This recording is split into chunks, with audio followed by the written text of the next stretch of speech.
So since you brought up supplements, I've skipped around. no, I love skipping around.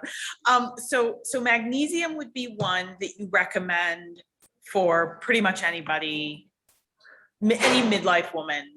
It's really safe, and most of us are actually depleted in it. So yeah. Okay. And what else? What would you say to us? What should we be taking? So I have to caveat this, of course, please, with food first, always, you know. Yes, ma'am. Food is brilliant because it's perfectly, you know, nature's packaged it up with all the enzymes and the cofactors that you need to absorb it properly. So always food first.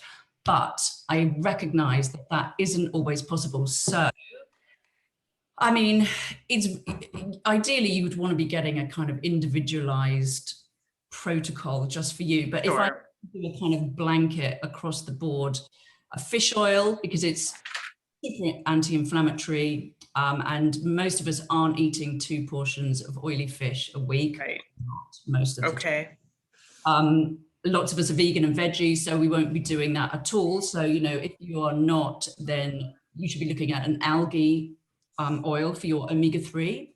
Okay. Anti-inflammatory, really good for eyes, for heart, but most importantly for brain health. And this is separate from a fish oil? No, so algae, so what we're looking for in that fish oil is omega-3. Right. If you are not a fish eater, you can get that omega-3 from an algae-based oil. Okay. Because it's really hard to get omega-3 that converts to the active compounds via plant-based foods. Right. The other one, for stressed out women who are fatigued, I will quite often recommend a B complex. So it's got all 8 B vitamins in it. Usually a methylated one because it's got the active forms in, which could be really helpful if you're not great at converting them. What else? That's probably it. Oh, vitamin D. I mean, that's the kind of the blanket one that everybody should be taking. Right.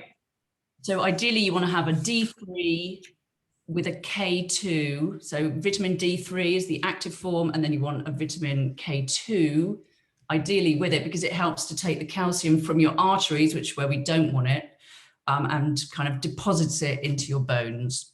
Where you do want